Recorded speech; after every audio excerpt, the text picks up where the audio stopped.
Olá, eu sou o pastor Silvio Macri, pastor aposentado, membro da Primeira Igreja Batista de Itapiruna. Durante um período que vai de junho de 2020 até janeiro de 2022, eu gravei vários vídeos, ao todo foram 72 vídeos, e foi na época da pandemia. Então, no intuito de ajudar os irmãos em Cristo e os amigos a atravessar o verdadeiro deserto que foi aquela pandemia. Mas durante um ano eu me abstive de gravar novos vídeos, porém, pensando em que esse ministério poderia continuar e também tendo sido cobrado por algumas pessoas, eu resolvi voltar a esse canal e usá-lo, de modo que estamos novamente trazendo mensagens bíblicas para conforto, consolo, instrução e também para transformação das pessoas. Nossa mensagem de hoje tem como título: O Evangelho não é um remendo, e está baseada na passagem que se encontra no Evangelho de Marcos, capítulo 2, versículos 18 a 22. Passagem que nós vamos ler agora. Certa vez, quando os discípulos de João e os fariseus estavam jejuando, algumas pessoas vieram a Jesus e perguntaram: por que os seus discípulos não têm o hábito de jejuar como os discípulos de João e os discípulos dos fariseus? Jesus respondeu: por acaso os convidados de um casamento jejuam enquanto festejam com o noivo? Não podem jejuar enquanto o noivo está com eles. Um dia, porém, o noivo lhes será tirado e então jejuarão. Além disso, ninguém remendaria uma roupa velha usando pano novo. O pano novo encolheria a roupa velha e a rasgaria, deixando um buraco ainda maior. E ninguém colocaria vinho novo em velhos recipientes de couro. O vinho os arrebentaria, e tanto o vinho como os recipientes se estragariam. Vinho novo precisa de recipientes novos. Interessante a maneira como Jesus respondia aos seus críticos, usando figuras da vida cotidiana, mas aplicando-as de uma maneira que deixava os seus críticos embaraçados. Foi o caso aqui, em que ele fala de uma festa de casamento, fala de remendar uma roupa velha, fala de armazenar vinho. Então, o que mais chama a atenção, que é mais interessante, é a palavra de Jesus, dizendo que ninguém vai a uma festa de casamento para praticar jejum. Na verdade, uma pessoa que quer fazer jejum, o último lugar onde ela iria seria uma festa de casamento, né? Porque lá o objetivo é festejar, se alegrar, comer, beber, né? Uma festa de casamento é lugar de alegria. E para os judeus, jejum era um ato de contrição. Quando a gente vai lá para o Sermão da Montanha, no capítulo 6 de Mateus, Jesus condenando a maneira dos judeus praticarem o jejum. Eles praticavam jejum em público. Isto é, eles aparentavam tristeza, contrição, abatimento. E Jesus diz para eles, quando vocês jejuarem, não pretendam aparecer perante os homens com as roupas desalinhadas, com o cabelo desgrenhado, com o rosto triste. Pelo contrário, quando vocês jejuarem, vocês penteiem o cabelo, lavem o rosto, usem um perfume, arrumem suas roupas, para que ninguém saiba que vocês estão jejuando. Porque esse é um assunto entre vocês e Deus. Mas quando vocês fazem isso perante os homens para aparecerem, então vocês já receberam a sua recompensa. E nada vão receber de Deus. Jesus disse isso com respeito também às esmolas, com respeito às orações e à prática de outras coisas, outros ritos do judaísmo. O judaísmo, na verdade, tornou-se uma carga pesada, difícil de carregar e, na verdade, era uma visão pessimista de Deus. Eles precisavam fazer muitas coisas para agradar a Deus e para ter um relacionamento correto com Deus. Essa passagem aqui nos mostra que Jesus deixou de lado essa velha solução da religião para reformar o ser humano, para melhorar o homem. Ele propôs um relacionamento baseado na graça. E graça é alegria. Portanto, então, o Evangelho não é um esforço humano para agradar a Deus, mas é algo que vem pela graça.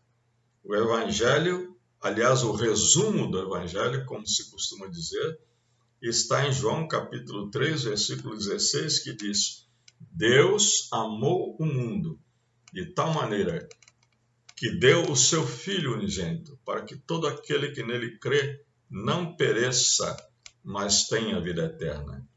Então a salvação não vem pelas obras, a salvação é pela fé no Filho de Deus, em Jesus Cristo, que morreu na cruz, que deu a sua vida, que derramou o seu sangue para que nós pudéssemos ser salvos. Nenhum esforço humano muda o homem, mas o Evangelho, a graça de Deus é que muda.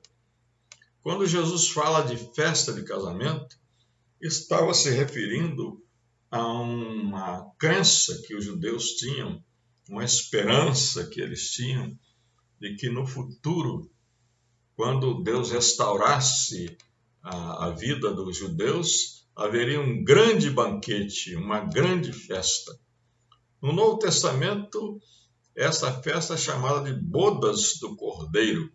Jesus, inclusive, usou várias parábolas, contou várias parábolas falando sobre festa de casamento, porque Evangelho é alegria, alegria da graça que salva.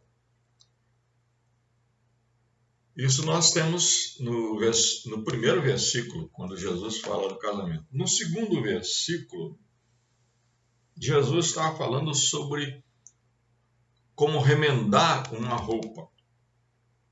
Ele disse que ninguém pega uma roupa velha, que precisa de um remendo, e usa para remendar pano novo.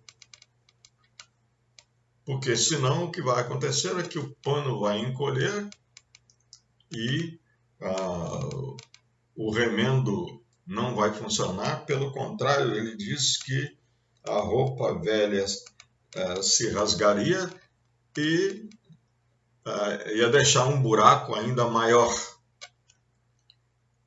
Então, o Evangelho não é uma proposta de consertar uma vida velha. É isso que Jesus está dizendo. Não vim para consertar uma vida velha. Eu vim para oferecer uma vida nova. É isso que Jesus veio fazer. É isso que o Evangelho é. O apóstolo Paulo diz na segunda carta aos Coríntios, capítulo 5, versículo 17, se alguém está em Cristo, é uma nova criatura. E a palavra no grego pode ser traduzida também por nova criação. Quer dizer, a pessoa é criada novamente em Cristo para uma nova vida. E Paulo completa: as coisas velhas já passaram e agora tudo se fez novo. É tudo novo. Deus propõe não remendar, consertar, reformar uma vida velha, uma roupa velha. Pelo contrário, ele oferece uma vida nova. O mesmo apóstolo Paulo, na carta aos Colossenses, ele se refere a isso quando ele diz, Colossenses no capítulo 10, diz assim, capítulo 3, versículo 10, diz: revistam-se da nova natureza e sejam renovados à medida que aprendem a conhecer seu Criador e se tornam semelhantes a Ele. Nessa nova vida, não importa se você é judeu ou gentio, quer dizer, uma questão de raça. Não importa se você é circuncidado ou incircuncidado, uma questão de religião. Não importa se você é inculto ou incivilizado, uma questão de cultura. Não importa se você é escravo ou livre, uma questão de posição social, né? Porque Cristo é tudo que importa e Ele vive em todos. Portanto, Cristo muda tudo e nos cria, nos transforma num novo homem e nos inclui numa nova humanidade. Mas Jesus está dizendo aqui também que o Evangelho não é uma proposta de colocar coisas novas num recipiente velho. Isso está no último versículo, no 22, que ele diz que ninguém coloca vinho novo em recipientes velhos, em outras traduções, em odres velhos, porque o vinho arrebentaria os odres, o vinho novo, né? E assim se perderiam os recipientes e se perderiam também o vinho, se perderia o vinho. Então, o vinho novo precisa de recipientes novos. Recipientes aqui, no caso, são os odres. Odres eram feitos de couro naquela época. E um vinho novo, ele tende a fermentar, a se expandir, a crescer. Se você usa um odre velho, o couro velho não tem mais nenhuma elasticidade, ele não pode mais se expandir. Então, o que acontece é que o vinho novo, fermentando, ele estoura o odre e se perdem ambos, o odre e o vinho. Para vinho novo, é preciso um odre novo, um couro novo, que tem bastante elasticidade e capacidade de absorver a expansão provocada pela fermentação do vinho. Uma figura bem interessante, né? Então, os odres velhos ou os recipientes velhos significam um coração não transformado pela graça de Deus, não mudado. E esse recipiente velho, esse odre velho, não comporta o vinho novo do Evangelho. Somente um coração novo, transformado pela graça de Deus, pode obedecer, servir e adorar verdadeiramente o Senhor. Lá no Velho Testamento, no livro de Jeremias, nos 2 capítulos 18 e 19, nós vemos duas coisas muito interessantes a respeito do trabalho do oleiro. No capítulo 18, Deus manda Jeremias ir até a casa do oleiro e ver como é que ele trabalha. Então o oleiro estava lá fazendo um vaso, mas o vaso não prestou, ele não gostou do formato, do jeito do vaso, então ele desmanchou o barro e fez um vaso novo. E no capítulo 19, Deus manda a Isaías comprar um vaso já pronto, queimado, né? Já pronto para o uso, e chamar os seus contemporâneos ali, os que ouviam a sua profecia, quebrar aquele vaso perante os seus ouvintes. E, então dizer para aqueles, assim como esses cacos de barro aqui, de vaso, de cerâmica, não podem ser recuperados, não podem ser novamente usados para como um vaso, assim também um espírito, um coração não transformado não pode ser usado pela graça, pela misericórdia de Deus. E lá, no capítulo 31 de Jeremias diz assim que eu vou me desfazer daquela velha aliança, eu vou desprezar a velha aliança, vou cancelar, anular e vou propor uma nova aliança. E nessa nova aliança eu vou colocar o meu mandamento, a minha lei, no coração do ser humano. Então, depois que estiver gravado nesse coração, ele vai ser transformado de dentro para fora.